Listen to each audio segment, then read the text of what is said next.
সুপ্রিয় দর্শক, আমি আফজাল হোসেন স্বাগত জানাচ্ছি সম্পাদকীয়তে। নির্বাচন কোন পদ্ধতিতে হবে এ নিয়ে এখন মতবিরোধ চরমে। জামায়াত বলছে পিআর পদ্ধতিতে নির্বাচন না হলে রাজপথে নামবেন তারা। একই হুঁশিয়ারি ইসলামী আন্দোলনেরও।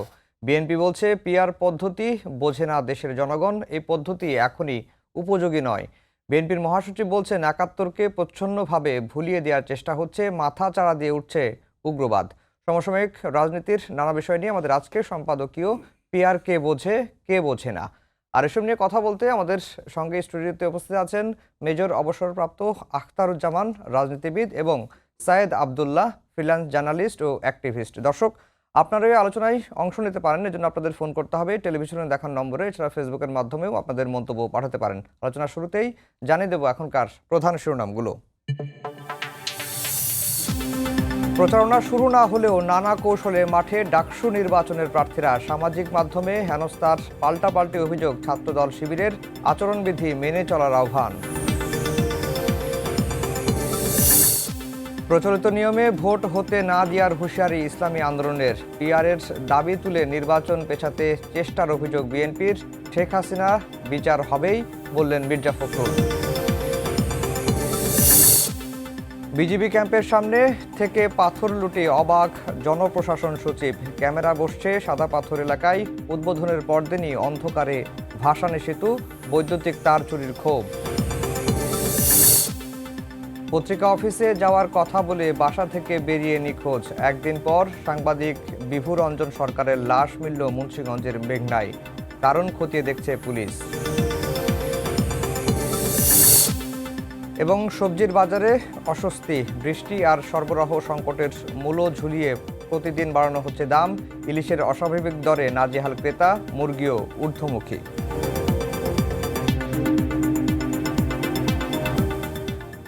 দর্শক, শিরোনাম শুনছিলেন। আমরা আজকের আলোচনার বিষয় দিয়েছি পিআর কে বোঝে কে বোঝে না। মেজর অবসরপ্রাপ্ত আখতারুজ্জামান, আপনাকে দিয়ে আলোচনা শুরু করতে চাই। আজকে ইসলামী আন্দোলন বাংলাদেশ একটি অনুষ্ঠানে বলেছেন যে পিআর পদ্ধতি ছাড়া তারা নির্বাচন দেশে হতে দেবেন না। জামাতও বলছে যে পিআর পদ্ধতিতে নির্বাচন হতে হবে, না হলে তারা রাজপথে নামবেন। আর এনসিপির দাবি হচ্ছে যে তারা গণপরিষদ নির্বাচন চান, গণপরিষদ নির্বাচন না দিলে তারা নির্বাচনে অংশও নেবেন না, এবং ফেব্রুয়ারি নির্বাচন হতেও দেবেন না। কি দেখছেন সামনে? ধন্যবাদ আপনাকে, আপনার অত্যন্ত সমহুজ ওটা প্রশ্নের উপরে। এখন দাবি কেউ করবে, এটা তো রাজনীতির ভাষা। রাজনীতি কি? সরকার দাবি করে, সব দাবি কি পূরণ হয়? আর দাবি পূরণ করতে হলে যদি নিজেদের দাবিতে যদি আমরা থাকি, তাহলে সরকার পরিবর্তন করাতে হয়। এখন আমি ধরে নিলাম যে বর্তমান সরকার এই ইসলামী ঐক্য জোটের বা জামাত ইসলামের দাবি মানলেন না এবং তারা নির্বাচনে যাবেন, তাহলে কি হবে? তাহলে কি দাঁড়াবে? তাহলে কি ওনারা নির্বাচনে যাবেন না? আর ওনারা নির্বাচনে না গিয়ে কাকে সাহায্য করছেন? ওনাকে নিজে সাহায্য করছেন, না বর্তমান অন্তর্বর্তীকালীন সরকারকে দীর্ঘায়িত করছেন? কাজে এটা তো একটা স্ববিরোধী বক্তব্য। আপনি পিআর পদ্ধতি চান, যে কোনো পদ্ধতি চাইতে পারেন, চাওয়ার মধ্যে আমি কোনো রকম দেখি না। পিআর পদ্ধতির অনেক ভালো আছে, খারাপ আছে, সবকিছুর ভালো মন্দ আছে। কিন্তু প্রশ্ন হচ্ছে আপনি দাবি করেছেন, ভালো কথা, দাবিও করতে পারেন, সেটা নিয়ে আমি কোনো বাধা দিচ্ছি না। কিন্তু যদি দাবিটা পূরণ হলো না, তাহলে কি করবেন? আপনি নির্বাচনে যেতে পারবেন, মোরালি যেতে পারবেন? নাহলে বলতে আমরা চাই, তারপর নির্বাচনে যেতে চাই। কারণ নির্বাচন বিষয়টাকে তো বাধাগ্রস্ত করা যাবে না। কারণ নির্বাচনটা বাধাগ্রস্ত করা মানেই আপনি প্রকারান্তরে সরকারের দালালি করছেন। আপনি নব্য রাজাকার হিসেবে চিহ্নিত হবেন, আপনি ডক্টর ইউনূস সাহেবের দালাল বা ইউনূস সাহেবের রাজাকার হিসেবে চিহ্নিত হবেন। আমরা রাজাকার, দালাল এগুলোকে সমর্থক করে ফেলেছি। এই জন্য কথাটা বলছি, রাজাকার শব্দ ইউজ করলাম এই জন্য, এটাকে আমি সমর্থক করে ফেলেছি। কারোর প্রতি কোনো সরকারের সঙ্গে থাকা মানে হলো সরকারের দালালি করা।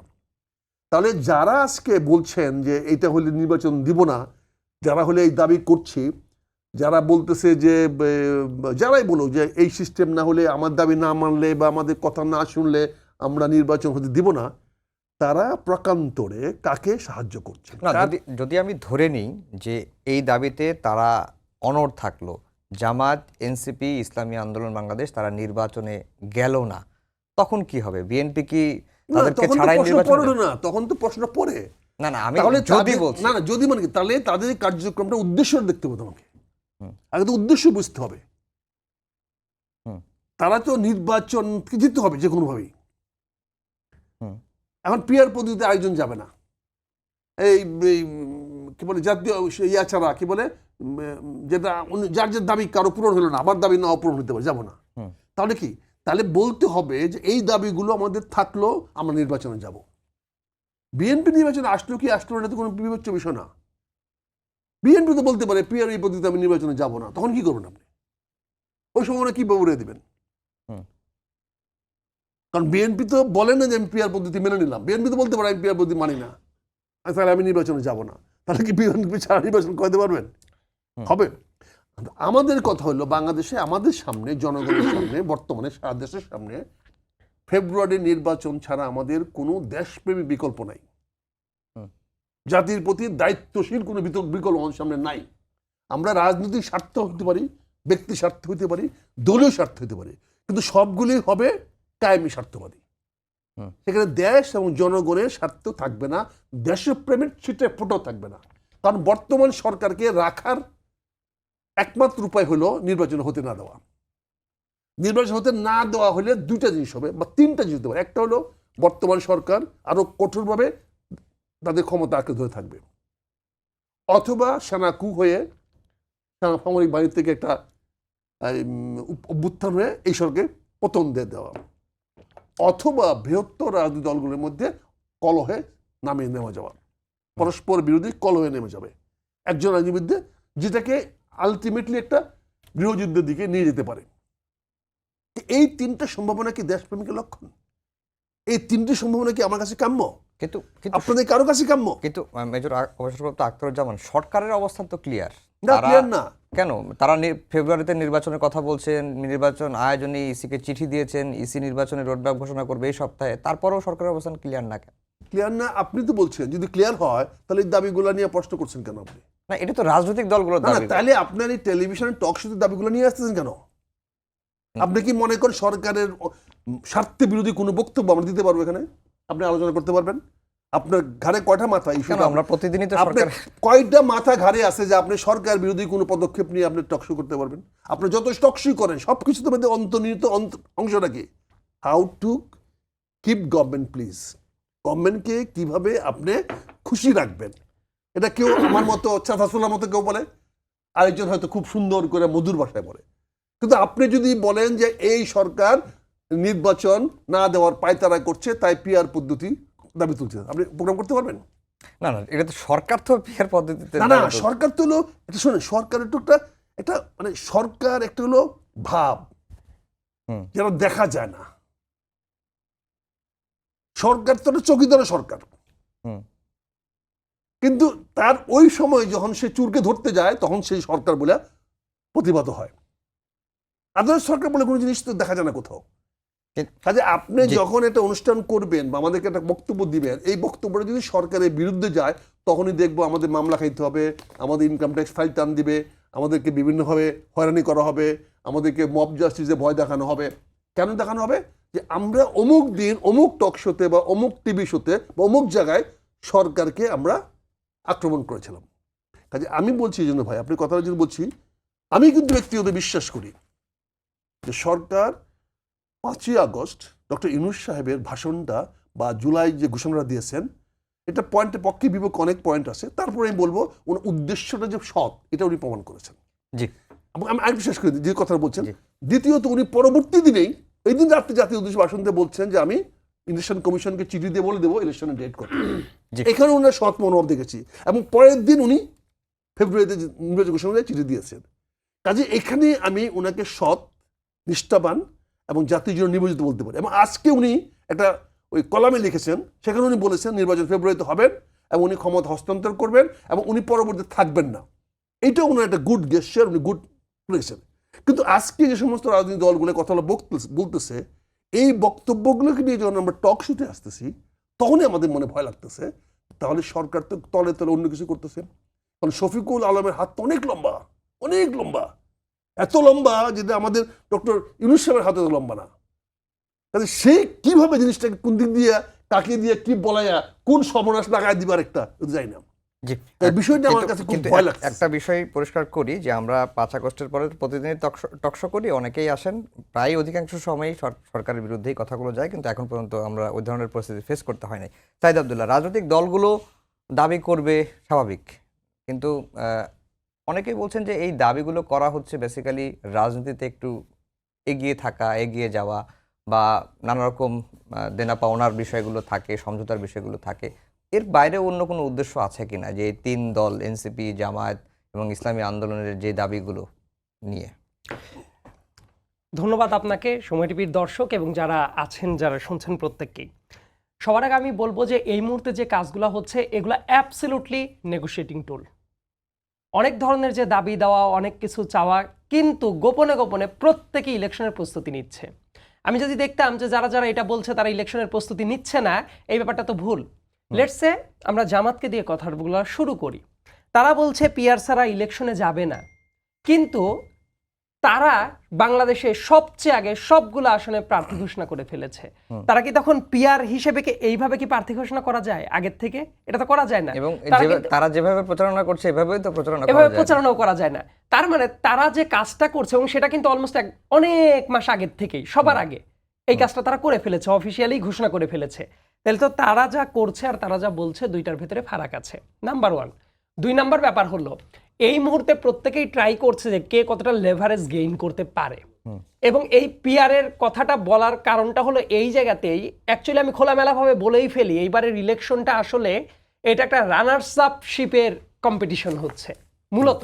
কারণ যদি ফ্রি অ্যান্ড ফেয়ার ইলেকশন হয়, যদি এইভাবে বলা উচিত না যে এক্স দল বা ওয়াই দল বা জেড দল জিতবেই, কিন্তু মানুষের তো একটা প্র্যাকটিক্যাল মতামত আছে, সেই মতামতের ভিত্তিতে দেখবেন যে এটা রানার্স আপ কে হবে, এটা খুব গুরুত্বপূর্ণ ব্যাপার।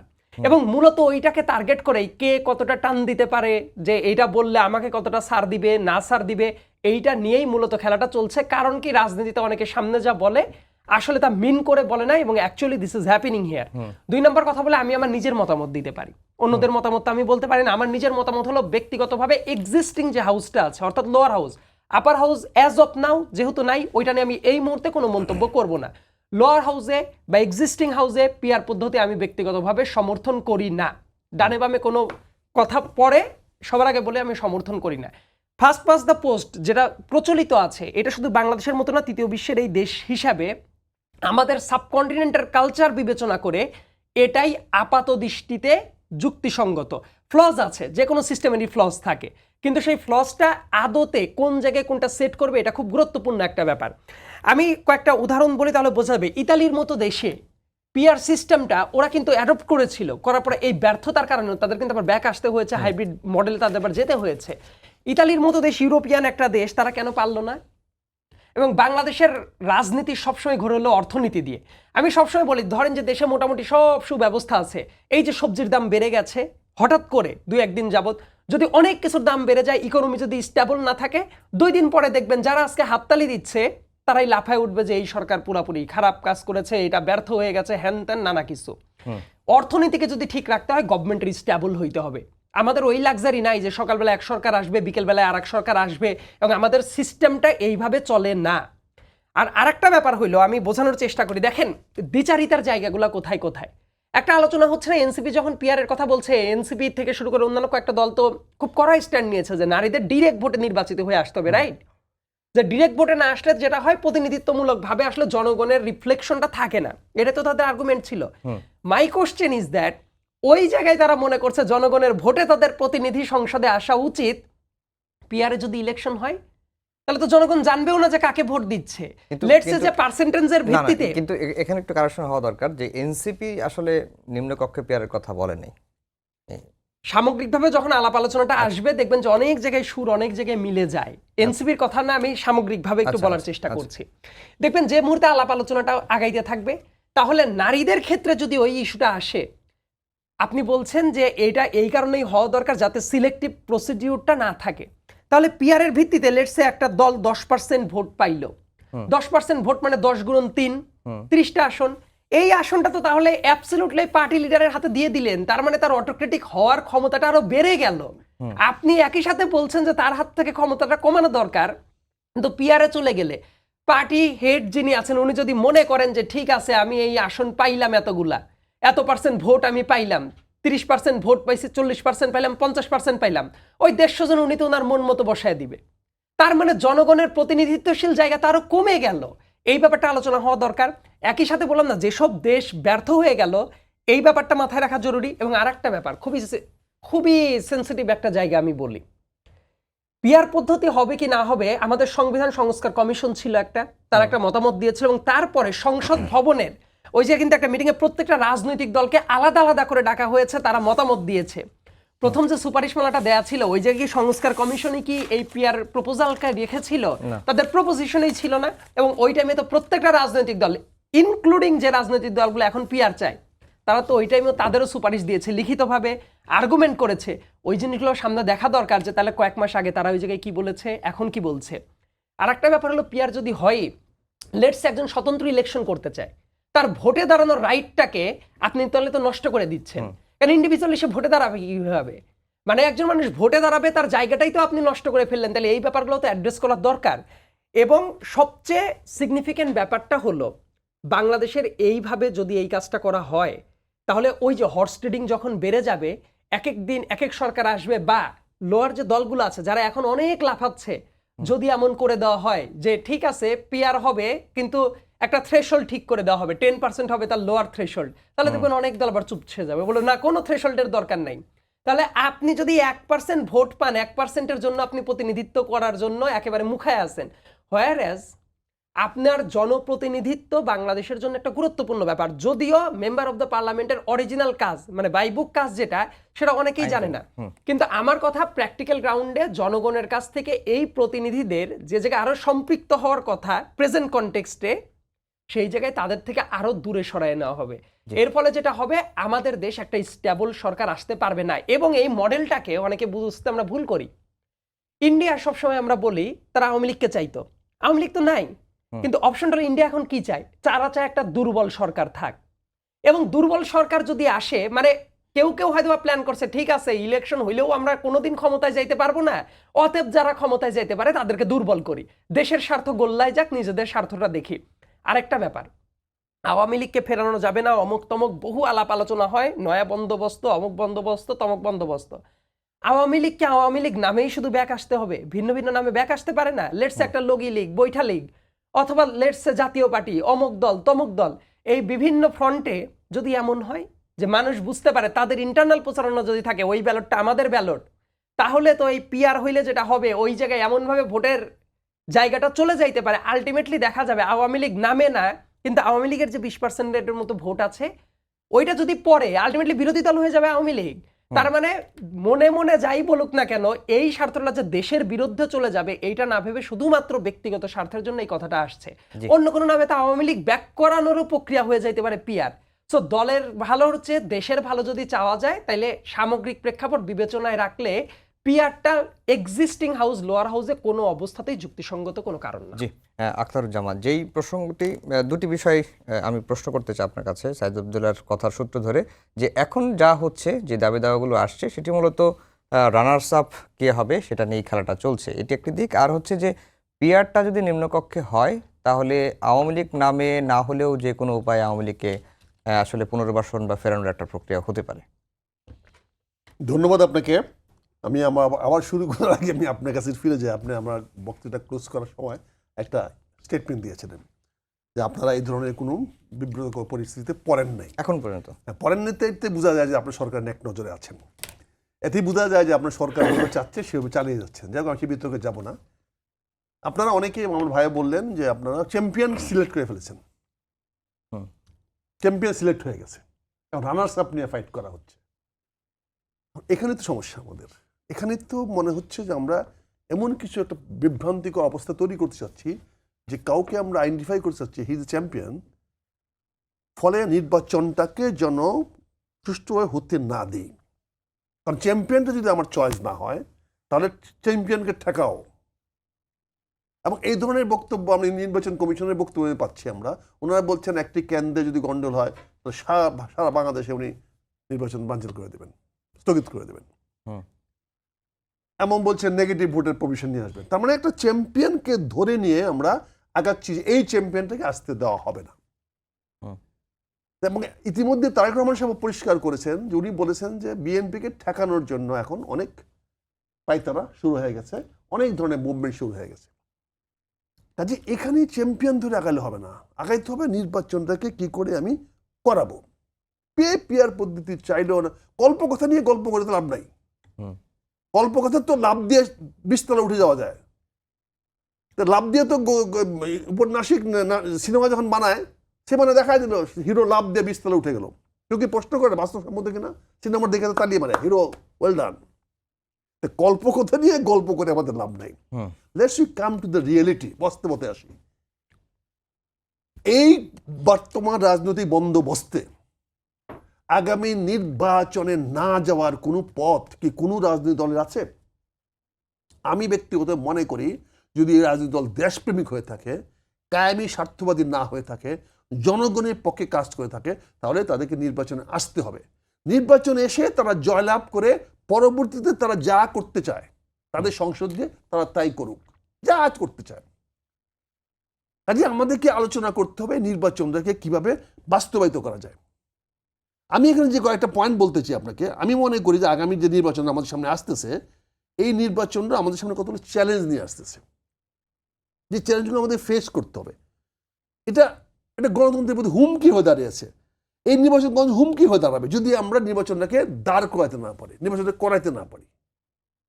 গণতন্ত্রের কন্টিনিউটি আসবে না, এখানে গণতন্ত্র এস্টাবলিশড হবে না যদি নির্বাচন না হতে পারে। এখানে আমাদের চ্যালেঞ্জগুলো হলো, আমি 5টি চ্যালেঞ্জ যদি আপনাদের সামনে বলি, 5টি চ্যালেঞ্জ তুলে ধরি, তাহলে আমি বলতে পারি রাজনৈতিক অস্থিতিশীলতা ও বিভাজন। একটা বলতে পারি কিভাবে বিভাজন হবে, এখন পর্যন্ত বড় দলগুলির নির্বাচনে অংশগ্রহণ নিশ্চিত হয়নি।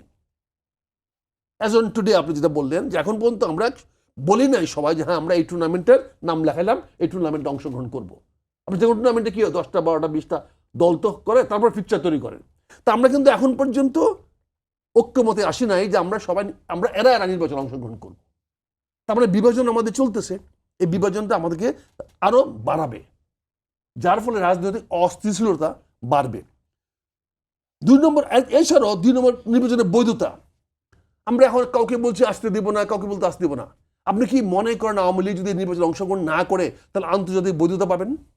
অ্যাবসার্ড, অসম্ভব। কেন অসম্ভব, পাবেন না, এটা হইতে পারে না। আপনি চাইতে পারেন আমি অমুককে চাইবো না, কিন্তু অসম্ভব। আওয়ামী লীগকে অংশগ্রহণ করতে না দিলে কোনো বিদেশি পক্ষ নির্বাচনে বৈধতা নাও দিতে পারে।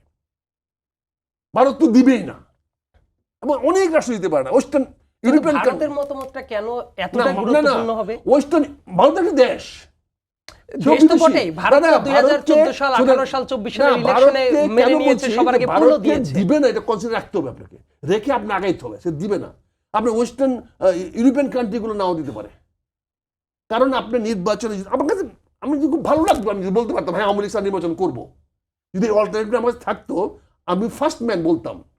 অলরেডি কিন্তু জাস্ট আমি একটা জিনিস সংযুক্ত করি যে আপনি যদি অনুমতি দেন, ইন্টারন্যাশনাল একটা ফোরাম থেকে কিন্তু অলরেডি এই ব্যাপারটা যখন উঠেছিল তাদের কাছে বলা হয়েছিল যে এটা কি হবে। তারা কিন্তু লাস্টে যে স্টেটমেন্টটা দিয়েছে পার্টিসিপেটরি মিন্স মানুষ যারা আছে ভোটার তারা ফ্রি অ্যান্ড ফেয়ারলি পার্টিসিপেট করতে পারছে কিনা, নট এসেনশিয়ালি দলগুলা। এটার স্টেটমেন্টটা কিন্তু অলরেডি আছে। জাতিসংঘের প্রতিনিধি যা বলে সেটা জাতিসংঘের কথা না, জাতিসংঘের মহাসচিব যা বলে সে জাতিসংঘের কথা না, ব্রিটিশ প্রাইম মিনিস্টার কি বলে সেটা ব্রিটিশদের কথা না। এখানে আরো অনেক মতামত আছে, অনেক না জাস্ট আমি বললাম ওই পার্সপেক্টিভটা বললাম যে তাদেরই একটা মতামত কিন্তু আছে। হইতে পারে আমার সরকারের সঙ্গে একটা আত্মমিলনের জন্য, আমাদের স্বার্থ উদ্ধার করার জন্য হইতে পারে, কিন্তু প্রশ্নটা হচ্ছে কি আপনি অ্যাকসেপ্টেবল করাবেন কি করে? আপনি আমাকে খাওয়াবেন লেবু আর আমি বলবো টক না, তা বলেন এটা কি হতে পারে? আমি এটা কেন বলছি যে এটা কথাটা বলাটা খুব কঠিন। আমি যে কথাটা বললাম যে আওয়ামী লীগ ছাড়া হবে না, এই কথাটা তো একটা চ্যালেঞ্জিং মতো মনে হয়ে যাচ্ছে অ্যাজ অন টুডে। বাট আমি কি বলতেছি যে এটা ছাড়া আপনি নির্বাচনকে গ্রহণযোগ্য করাতে পারবেন না, এটা হলো বাস্তবতা। কারণ আপনি 5ই আগস্ট 2024 সন আর 28 আগস্ট 2025 এক না। আপনি যে ছবি আজকে টেলিভিশনে দেখান আপনি অতীত দেখাচ্ছেন, আজকে টেলিভিশন দেখান না আপনার মিছিলে কটা লোক আছে, আজকে দেখেন না ঢাকা শহরে কোন দাবিতে কতজন লোক মাঠে নামছে, আপনি ওই ছবি দেখাচ্ছেন কেন? আপনি আজকের মিছিলের ছবি দেখান, এটা আমি একটা বললাম, you may disagree with me, এতে আমি সেটা বলছিলাম, আমি থেকে বললাম যে এটা একটা চ্যালেঞ্জের মধ্যে দাঁড়াবে, এটা আমি চ্যালেঞ্জ হিসেবে মনে করতেছি। এটা যদি ওভারকাম করতে পারেন গুড এনাফ, ইটস ওয়েলকাম, কিন্তু আমি একটা চ্যালেঞ্জ দিচ্ছি। দ্বিতীয়ত বলছি নির্বাচন কমিশনের দুর্বলতা। নির্বাচন কিন্তু এখন পর্যন্ত স্বাধীন আস্থার ঘাটতি রয়েছে। নির্বাচন কমিশন কিন্তু এখন পর্যন্ত কিন্তু আমাদের দেশি বিদেশি আইসা টাকা ঢালতেছে, বলতেছে টাকা দেবো টাকা দেবো টাকা দেবো, অর্থাৎ একটা ড্রাইভিং সেন্টার হয়ে গেছে, একটা ঘুষ সেন্টার হয়ে গেছে। কারণ ওই কনসালটেন্সিরা কি আপনি প্রতিদিন দেখবেন অমুক অ্যাম্বাসেডার এসে বলছে এই টাকা দেবো ওই টাকা দেবো। আরে ভাই তুমি কি শালা ভিক্ষা করা জায়গা এটা? তারা ওখানে গিয়ে কেন বলবে আমি তোমাকে অর্থ দিব? তারা না আমার কথা না, উন্নয়ন অংশীদার। না অন্য অংশীদার। তুমি কে? তোমার চাইছি আমি? তোমাকে প্রোগ্রাম দিয়েছি? আমি বলছি তুমি কেন আমাকে, তার মানে তুমি আমাকে এলুড করতেছো, তুমি আমাকে প্ররোচিত করতেছো একটা অপরাধে দিয়ে যাওয়ার জন্য। It is negative. আমি বলছি এটা আর দুইটা চ্যালেঞ্জ, আর তিনটে চ্যালেঞ্জ আসতেছি। সরি যেন লিখে নিয়ে এত বুড়া হয়েছে তো মনে থাকুন সবকিছু, এই নোট নিয়ে আসি আর কি। মানবাধিকার লঙ্ঘন, এই যে আজকে একটু আগে হত্যা কথা বললেন, সাংবাদিকের লাশ পাওয়া গেছে নদীতে, না এটা কিন্তু হত্যা না পাওয়া গেছে, তার মানে it doesn't speak a good অবস্থা বলে না। কেন কি বললাম বলে না, আপনার একটু নিরাপদ না করতে বেরিয়ে গিয়ে যে ঘরে ফিরে আসবেন। একজন এত বড় সুইসাইডাল ইস্যু হতে পারে, কারণ তার একটা নোট যেটা হোয়াটএভার হইতে পারে, কিন্তু কথা হচ্ছে যে আমাকে তো বুঝাইতে হবে। দুদিন পরে বললাম কেন, কাজে এখানে মানবাধিকার লঙ্ঘন, সহিংসতা, ভয় ভীতি, সংখ্যালঘুদের উপর বাদ দিয়ে দিলাম, কিন্তু আপনি তো একটা মব জাস্টিসের মতো পরিবেশ এখনো চলতেছে। এটা ট্রু। এখনো তো আপনি কথা বলতে পারছেন না। এই যে আমি এত যদি আওয়ামী লীগের কথা বলি আমি ঘরে ফিরে যেতে পারবো না আমি জানি না। মব জাস্টিসের এটা, তাহলে এটা তো নির্বাচনের জন্য সঠিক না। এখন মব জাস্টিস স্থির করে দিলেন ইলেকশনের সময়, তখন কি করবেন আপনি? তারপরে আস্তে আস্তে অর্থনৈতিক চাপ, যেটা আপনি খুব সুন্দর বলেছেন, মূল্যস্ফীতি ও অসন্তোষ যা নির্বাচনের পরিবেশ উত্তপ্ত করবে। যদি আগামী 7 মাসে জিনিসের দাম বাড়ে, তাহলে বলে ইলেকশনটা কোন জায়গায় যাবে? এটা আপনি বলেছেন, ফোকাস করেছেন যে এই জিনিস তো আসবে, এখন লেখালেখি শুরু হয়ে গেছে। আজকে আপনি আমরা নিউজে দেখিয়েছেন যে শাকসবজির দাম বেড়েছে। এই বাড়ানো অব্যাহত থাকে তো মানুষের আয় কি অব্যাহত আছে? আপনি ইতিমধ্যে সরকারি কর্মচারীদের কিছু বার্তা টাতা দিচ্ছেন, বেতন বাড়াবেন, বাট বাড়াবেন কোত্থেকে? খাজনাটা দিবে কি? আপনার 5টা চ্যালেঞ্জের কথা শুনলাম, একটা 5টা বলিনি তো, একটা চ্যালেঞ্জ রয়ে গেছে। সরি, আমি একটু নিরাপত্তা নিয়ে প্রশ্ন। আমরা কি নিরাপদ? ইলেকশনে সবচেয়ে বড় যে ইঞ্জিনিয়ারিংটা করা হয় ইলেকশনটাকে প্রভাবিত করার জন্য, সেখানে প্রশাসন এবং পুলিশের দায় সবচেয়ে বেশি। আমরা কি পুলিশের কাছ থেকে নিরাপদ? বাংলাদেশ কি এখন প্রশাসনের কাছ থেকে নিরাপদ? আপনি কি জানেন প্রতিটি থানায় কিভাবে প্রশাসন মানুষকে অত্যাচার করতেছে, কিভাবে টাকা আদায় করতেছে? আপনি 5-7 জন লোকের কাছে আজকে থানা জিম্মি, তাদেরকে আপনি চাঁদাবাজ বলতেছেন, কিন্তু চাঁদাবাজটা দিয়ে কি গেইন করতেছে তারা? তারা তো চাঁদাবাজির বিনিময়ে ওসি বা ইউনোকে ব্যবহার করতেছে। চাঁদাবাজিটা তো সে টাকা চাই নিতেছে না, তোমাকে ফেসিলিটি দেবো। কাজে এখানে আপনি নিরাপত্তার জন্য এখানে একটা চিন্তা করতে হবে, কাজে নিরাপত্তা কিভাবে দিবেন? এটা নিয়ে সব রাজনৈতিক দলই কনসার্ন জানিয়েছে। আমি বলতেছি যে জানিয়েছে, আপনি চ্যালেঞ্জের কথা বলছেন তো, এটা নিয়ে রাজনৈতিক দলগুলো কিন্তু অ্যাকশন হচ্ছে না। কাজে এই অ্যাকশন নিয়ে নির্বাচনে যদি কিভাবে হবে, আবারও বলছি আমি, এই নির্বাচনটা ব্যাহত হলে একমাত্র বেনিফিট হবেন ডক্টর ইউনূস সাহেব, কিন্তু উনি বারবার বলার চেষ্টা করছেন আমি বেনিফিট নিতে চাই না। কাজে আমাদের সবাইকে, ওনাকে যদি ভালোবাসি, ওনাকে যদি আস্থা রাখি, তাহলে আমাদের সবাইকে ওনাকে সহযোগিতা করতে হবে। জি, সাইদ আব্দুল্লাহ 5টি চ্যালেঞ্জের কথা বললেন, তার মধ্যে মূল যেটা নিয়ে আলোচনা হওয়ার করতে চাই সেটি হচ্ছে যে আওয়ামী লীগ যদি নির্বাচনে অংশ না নেয়, তাহলে এই নির্বাচনটা আন্তর্জাতিকভাবে গ্রহণযোগ্যতা পাবে কিনা সেটি নিয়ে একটা চ্যালেঞ্জ রয়েছে। এটা নিয়ে আপনার বক্তব্য? তার আগে আমাদের ব্যাকগ্রাউন্ডে একটু চলে যেতে হবে কয়েকটা জায়গায়। আমি ওই কারণেই একটা জায়গায় একটু কথা বলেছিলাম, একটা পয়েন্ট তুলেছিলাম। এর আগে শেখ হাসিনা যে ইলেকশনগুলো করেছে 2014, 2018, 2024, একটাও ইলেকশন হয় নাই। ইয়েট তাকে ইলেকশনের ঠিক পরের দিন ফুল দিয়ে সবার আগে যে 2টা দেশ দেখবেন মানে স্বাগত জানাতে গেছে, দেখবেন চীন, ভারত, এরা 2জন এমনও হয়েছে মানে কম্পিটিশন করে যে কে আগে ফুল দিতে যাবে, এবং একটা দেশের রাষ্ট্রদূত টাইমে আরেকজনকে আবার হল্ট করতে হয়েছে যে আপনি একটু দাঁড়ান, মানে এই কম্পিটিশন করে ফুল দেওয়া হয়েছে। এমনকি আরেকটা জায়গায় দেখবেন যে চীন, ভারত, রাশিয়া একই সাথে স্বাগত জানানোর চেষ্টা করেছে। ইন্টারন্যাশনাল 2018 সনে কিন্তু জাতিসংঘ সবার আগে জানিয়েছিল। আমি ওইটাই 2018 সনে বলছি। জাতিসংঘ তাহলে সবার আগে জানিয়েছিল। তার মানে ইন্টারন্যাশনালি স্বাগত জানানো হইলেও ওইটা যে ইলেকশন নাও হইতে পারে, দিস ইজ ফ্যাক্ট। ওইটাই বললাম। মাই কোশ্চেন ইজ দ্যাট জাতিসংঘ, আপনি বলেছেন পারফেক্টলি ফাইন, জাতিসংঘ অনেক জায়গায় বিবৃতি সুলভ কাজই করে। যদি তাই না করতো প্যালেস্টাইনে এই দুরবস্থা হইতো না। Exactly, sir. জাতিসংঘ Very যদি true. ঠিকমতো কাজ করতে পারতো, আমাদের মিয়ানমারে আমাদের দেশের পাশে যেভাবে রোহিঙ্গাদের ওপরে গণহত্যা চলেছে, পারসিকিউশন চলেছে, এতদিনেও কোনো সমাধান হয় নাই। আমাদের ওই জাতিসংঘের মহাসচিব সাহেব এসে ইফতার করে যাবেন, সবকিছু করবেন, কিন্তু দিন শেষে এগুলা যে এক একটা আশ্বাস এবং এই আশ্বাসে কাজ হবে না সেটা আমরাও বুঝি। সমস্যাটা হলো যে আজকের দিনে দেখেন না জাতিসংঘের ওই যে দূত দেখা করে কি জি জি বললেন, অনেক জায়গায় এই জন্য আমি বলছি যে আপনার হাতে যেটা সলিড আর্গুমেন্ট যে আপনার দেশের মানুষ পার্টিসিপেটরি ইলেকশন পাচ্ছে কিনা, পার্টিসিপেটরি কোন অ্যাঙ্গেল থেকে, যারা ভোটার তাদের অ্যাঙ্গেল থেকে, যে তাদের ভোট দেওয়ার রাইটটা আছে কিনা, এই জায়গাটা যদি ঠিকমতো নিশ্চিত করা যায় অনেক সমস্যার সমাধান হয়ে যাবে। তার কারণ কি, বাংলাদেশে কিভাবে লুটপাট হয়েছে, কিভাবে খুন খারাপি হয়েছে, গুম হয়েছে, এবং প্রফেসর ডক্টর মোহাম্মদ ইউনূস একটা কাজ করতে গিয়ে অনেক লেট করে ফেলেছে। সেটা হলো বিগত দিনের ইলেকশনগুলো কিভাবে রিগিং করা হয়েছে, যারা যারা দায়িত্ব ছিলেন, এটা 11 মাস পরে ওনার মনে হয়েছিল যে এটার তদন্ত করাটা জরুরি। আমি তখনও সমালোচনা করেছি, এই কাজটা হওয়া উচিত ছিল তার একদম প্রথম মাসের কাজ, অর্থাৎ 2024 সালের আগস্ট মাসের কাজ। এই কাজটার যদি একটা সুন্দর ডাটাবেস থাকতো যে কারা কারা করেছে, একটা সুন্দর কনক্লুশনে পৌঁছানো যাইতো। ইয়েট এই জায়গাতে যদি সবার ইলেকশনে পার্টিসিপেট করার মতো অবস্থাটা থাকে, আমি মনে করি না যে সংকটের কথাটা আসছে যে আওয়ামী লীগ না থাকলে ইন্টারন্যাশনালি কেউ মেনে নিবে না, অমুক না তমুক না, এই সংকটটা হবে না। আমি কেউ মেনে নেব না, আমি কেউ আশঙ্কার যে জায়গাটা, প্রশ্নবিদ্ধ হতে পারে, আশঙ্কার যে জায়গাটা বলি নাই না, প্রশ্নবিদ্ধ অনেক জায়গায়, যেমন আমরাও তো প্রশ্ন তুলতে পারি। আমরা যদি এখন ওই প্রশ্নটা তুলি যে এই দেশে ইলেকশন হয় নাই এতগুলার সালে, তাহলে ইন্টারন্যাশনাল কমিউনিটির ভেতর থেকে যেসব দেশ তোমরা এটা করেছিলা, তোমরা কেন এটা করেছিলা? ইনফ্যাক্ট কোন কোন দেশ আবার একবারই অনেক কিছু বলেও ফেলতে পারে, যেমন চায়না, তার একমাত্র সম্পর্ক থাকে বিজনেস করার। কেন আমি বললাম যে সবাই এসে ভেটো দিবে, ব্যাপারটা এমন নাও হইতে পারে, কারণ চায়না তারা কিন্তু এটাও বলেছে, ওই যে বিভিন্ন, তারা বলেছে তো কয়েকদিন আগে তাদের রাষ্ট্রদূত কিন্তু বলেছে যে বিরোধী দলের নেত্রী তৎকালীন টাইমে যারা ছিল তাদের কাছে অ্যাপ্রোচ করার জন্য সরকার যে নাখোশ হইতো, তারা তখন বলাটা শুরু করেছে। অর্থাৎ তাদের কাউন্টার তাদেরকে দিয়ে দেওয়া সম্ভব।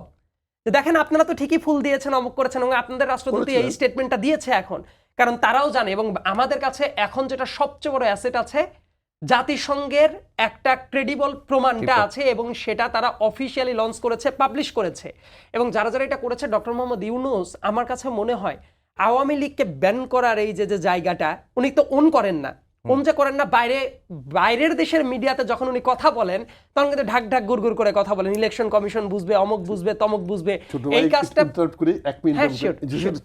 না অবশ্যই অবশ্যই না অবশ্যই করবেন। জাতিসংঘের এই রিপোর্টটা কিন্তু অত্যন্ত মেলাফাইডি, অত্যন্ত মেলাফাইডি। এটা কিন্তু কোনো রেজলিউশন নিয়ে করে নাই, কোনো আলোচনা করে নাই, কিন্তু একটা স্টেটমেন্ট দিয়ে, ছবি দিয়ে ওরা করেছে, বিবিসিও করেছে। মেলাফাইডি, কারণ এটার সঙ্গে বিবিসির কাজের সাথে অবশ্যই জাতিসংঘের কাজটাকে আমি একসাথে মেলাতে চাই না। বিবিসি তো সংবাদ মাধ্যম, জাতিসংঘের এটা আলাদা। এটার সঙ্গে রোহিঙ্গাদের বাণিজ্য আছে,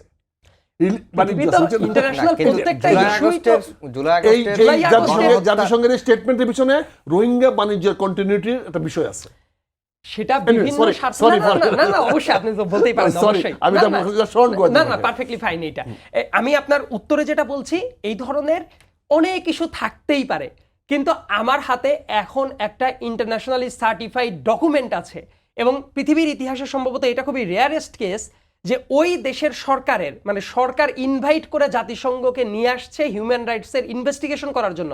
এটা সম্ভবত ফার্স্ট অফ ইটস কাইন্ড হয়তোবা, এবং শুধুমাত্র তারা তদন্ত করেই সীমাবদ্ধ থাকে, তাদের যে সদস্যভুক্ত দেশ সবাইকে। এখানে আমার আশঙ্কা, যেই কারণে আমি কথাটা বলেছি, এক নম্বরে আমি চ্যালেঞ্জটা বলেছি, সেটা হচ্ছে আমি ব্যক্তিগতভাবে মনে করি আমি ইলেকশনটা আওয়ামী লীগ ছাড়া করলাম, আমি ভেরি কমফোর্টেবল করলাম, আপনি হেরে গেলেন, তখন আপনি যে ইস্যু নিয়ে আসবেন না যে আওয়ামী লীগ ছিল না বলেই না আজকে উনি জয়লাভ করেছেন, এই ইস্যুটা আপনি গ্যারান্টি দিতে হবে তো যে আমরা না। আমি বলি ব্যাপারটা ধরেন এইরকম হইল, আপনার এই আনুমানিক কথাটাই আমি ধরলাম যে আওয়ামী লীগ ইলেকশন করে নাই, না করার কারণে আমি জয়লাভ করছি, আপনি জয়লাভ করেছেন। লেটস সে আমি আর আপনি একসাথে দাঁড়াইলাম, আমি যদি হেরে যাই আমি বলবো না যে আওয়ামী লীগ আসার জন্য না আসার জন্য আমি হেরে গেছি, আমি এটা বলবো না। এই কমিটমেন্টটা কি আমরা দিচ্ছি?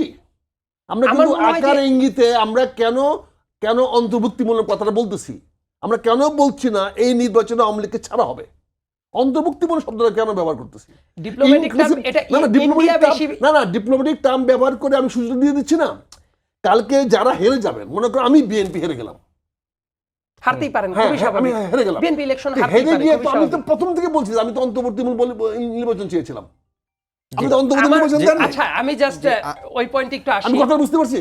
না, আমি এই আপনার ব্যাপারটা কথা আপনি বুঝতে explain পারছি। করেন। আরেকটা এই ব্যাপারটা আপনি explain করে দিন। আরেকটা বিষয় একটু আলোচনা করতে চাই, যদি এর সঙ্গে আর কিছু আছে বলার। না অবশ্যই আছে, যে এই যে বর্তমান যা অবস্থা, সরকার যদি জাস্ট কয়েকটা জিনিস নিশ্চিত করতে পারে যে দেশের মানুষ উৎসবমুখর পরিবেশে ভোট দিচ্ছে, সেটা অবশ্যই অর্কেস্ট্রেটেড কোনো ফ্যাক্ট না, মানুষ স্বতঃস্ফূর্তভাবে ভোট দিচ্ছে। স্বৈরাচার বিরোধী আন্দোলনে যারা ছিল তারা প্রত্যেকে এই যে ঢাক ঢাক গৌরগুর করে পিয়ার চাই না, হ্যান ত্যান অমুক তমক এইসব আলাপ আলোচনা বাদ দিয়ে যে তারাও একটা ইলেকশনটা চায়। তারা যদি প্রত্যেকেই আসে এবং ইলেকশনটা যদি এমন হয় করার টাইমে কেউ কাউকে বাধা দিচ্ছে না, ল অ্যান্ড অর্ডার সিচুয়েশন যদি ঠিক থাকে, দুই একটা দেশ আশেপাশে থাকবেই, তারা কোনোদিন ভালো বলবে না। ইন্ডিয়া খুঁতখুত করবেই। কারণ ইন্ডিয়ার খুঁতখুতরা আমাদের সবার স্ট্যান্ডার্ড যদি এইটাই হয় যে ইন্ডিয়া কি বলবে, ইন্ডিয়া কি বলবে, ইন্ডিয়া কি বলবে, তাহলে দিন শেষে আমি সবসময় মনে করি যে পুলিশ একজন যদি সৎ পুলিশ হয়, চোরের কাছে পুলিশকে সবসময় বকা দিবেই। আমি চাই বাংলাদেশ যদি নিজের স্ট্যান্ডার্ডে ঠিক থাকে এবং তার হাতে যদি ক্রেডিবল প্রুফ থাকে যে সবাই পার্টিসিপেটরি ইলেকশনে যাইতে চাচ্ছে, ভোট দিতে যাচ্ছে, কেউ বাধা দিচ্ছে না, অন্যান্য দল মোটামুটি পার্টিসিপেট করছে, এতে করে দুই একটা দল যদি শত্রুতা ভাবাপন্ন ভাবেও কোনো কথা বলে, আদতে বড় কোনো সমস্যা হবে না দেশে। ছোট করে একটি বিষয় আলোচনা করতে চাই যে বিএনপির মহাসচিব বলেছেন যে উগ্রবাদ মাথা চাড়া দিয়ে উঠছে, এটা হলে দেশের অস্তিত্ব থাকবে না। আখতারুজ্জামান, আপনি এরকম পরিস্থিতি দেখছেন কিনা? আরেকটা বিষয় হচ্ছে যে তিনি আরেকটি মন্তব্য করেছেন যে ৭১কে প্রচ্ছন্নভাবে ভুলিয়ে দেওয়ার চেষ্টা করা হচ্ছে। এই বিষয়ে আপনার কোনো মন্তব্য? এই দুটি বিষয় খুবই ভালনারেবল এবং খুব সেন্সিটিভ। মহাসচিব যেটা বলেছেন এটাকে উড়িয়ে দেওয়া যায় না। তো আমি যেহেতু 5টা চ্যালেঞ্জের কথা বলেছি নির্বাচনের ব্যাপারে, এই 5টি চ্যালেঞ্জের মোকাবেলার ব্যাপারে যদি আমি একটা সলিউশন কিছু না বলি তাহলে একটা ভুল বুঝতে পারে। এই জন্য আমি বলছি, যেটা আপনি বললেন যে কেউ মানলো কেউ মানলো না, এই জন্য আমার প্রথম সুপারিশ থাকবে সব বড় রাজনৈতিক দলকে নির্বাচনের প্রক্রিয়া আনতে হবে। আমরা কারা আসলাম, এই টুর্নামেন্টে কারা আসছি, এই লিস্টিংটা করতে হবে, এই শর্ট লিস্ট করতে হবে। তারপরে যারা বাইরে থাকবে তারা চিৎকার করো, যাকে বাইর করে দিব চিৎকার করো। আপনি বাইর করে দিতে পারেন, এক্সপেল করে দিতে পারেন, আপনি এক্সপেল করে দেন, বাইর করে দেন না। একে আমরা অন্তর্বর্তীমূলক নির্বাচন বলতে ওকে বুঝাই না, ইজ এক্সক্লুডেড। এটা সকল দল মিলে আমরা একটা সিদ্ধান্ত নিই। আমার হাতে সময় 2 মিনিট আছে। আচ্ছা, এই তৃতীয় বলছি নির্বাচন কমিশন সংস্কার করতে হবে, মানবাধিকার সুরক্ষা করতে হবে, আন্তর্জাতিক পর্যবেক্ষক দিতে হবে, ইউ ইউএন কমল দিতে হবে, প্রযুক্তির ব্যবহার করতে হবে, প্রতি সেন্টারে সিসিটিভি দিতে হবে। আর ষষ্ঠ আমি যেটা বলতেছি, পুলিশ লাইট ইলেকশন করতে হবে, পুলিশকে নির্বাচন প্রক্রিয়ার বাইরে রাখতে হবে। কোনো অবস্থাতে পুলিশকে, আমি দেখেন 7টা নির্বাচন আমি করেছি, প্রতিটা নির্বাচনে আমাদেরকে পুলিশকে আগে ম্যানেজ করতে হয়, ওসিকে ম্যানেজ করতে হয়, এসপিকে ম্যানেজ করতে হয়, টিএনওকে ম্যানেজ করতে হয় এবং ডিসিকে ম্যানেজ করতে হয়। ম্যানেজ যারা করতে পারছে যখন যে বছর, সে বছর জয়লাভ করতে পারছি, যখন আমাদের আরেকজন কাউন্টার ম্যানেজ করছে সে জয়লাভ হয়েছে। কাজে নির্বাচন প্রক্রিয়া তাদেরকে বাইরে রাখতে হবে। আর নির্বাচনের দায়িত্ব দিতে হবে আমার ওই গ্রামের মুরব্বীদের কাছে, অনেক একটা নাগরিক কমিটি করে দিতে হবে যারা নির্বাচন চালাবে। একেবারে শেষ, সাইদ আব্দুল্লাহ, যেটি আমি খালি একটা প্রশ্নের উত্তর দিতে চাই যে ৭১কে ভুলিয়ে দেওয়ার চেষ্টা হচ্ছে, আপনার কাছে কি মনে হয় এরকম প্রক্রিয়া হচ্ছে কিনা? অনেক জায়গাতেই আকার ইঙ্গিতে এই চেষ্টাটাও চলছে, এটা অস্বীকার করার কোনো কারণ নেই। আমি ব্যক্তিগতভাবে যেটা মনে করি যে বাংলাদেশের ইতিহাসে ৭১-এর মতো গৌরবোজ্জ্বল অধ্যায় আরেকটা নাই। ৭১ ইজ ৭১। এই জায়গাটা আমাদের সবারই একমত হওয়াটা খুব বেশি মাত্রায় জরুরি। ওইটা আমাদের একটা স্বাধীন দেশ পেয়েছি, স্বাধীন পতাকা পেয়েছি, আমাদের মানে নাগরিকত্বের প্রশ্ন, এই জায়গাটা নিয়েও অনেকে বিভিন্নভাবে খেলার চেষ্টা করে, অনেকে ২৪ দিয়ে মাঝে মাঝে রিপ্লেস করার চেষ্টা করে।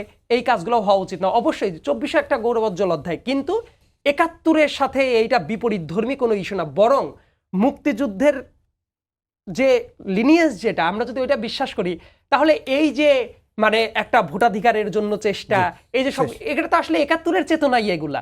সো আমার কাছে যেটা মনে হয় রিস্কটা আছে, অনেকেই বিভিন্ন জায়গায় বিতর্কিত ভূমিকা যারা ছিল তারা অনেক ক্ষেত্রেই মানে ঘোলাপানি করার চেষ্টা করছে, কিন্তু এটা করা উচিত না। এটা অবশ্যই ধন্যবাদ জানিয়ে শেষ করছি আমাদের আজকের সম্পাদকীয়। আগামীকাল আবারও দেখা হবে একই সময়ে। শুভরাত্রি।